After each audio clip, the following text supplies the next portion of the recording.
Yan palang gusto mga lalaki. Huh? What you mean? Pagkatapos manganak, pagkatapos mabuntis,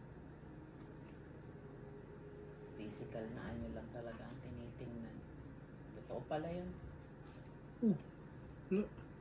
Ba't sinasabi mo sa akin yan? Wala namang ginagawang ano ah. Yung kay Miko, Hindi kay Miko. Kay Miko. sabi nung asawa niya. Sino Miko? Si Miko yung vlogger. Yung asawa niya na nagloko? Oo. Nakita mo yung conversation? Sabi nung napanood ko. Parang pag nag-uusap sila nung ano niya eh, mga kaibigan niya eh. Oh. Or ano, tapos kaya pala yun, sabi niya, kaya pala gusto yung mga lalaki, naiintindihan ko na, sabi ng mga Ba't mga? Ba't tati ako nadamay dyan? Generalize yan. Malay ko ba?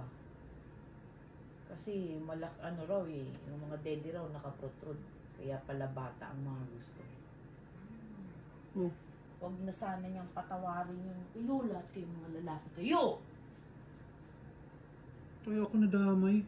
Tangina nito ni Patrick eh.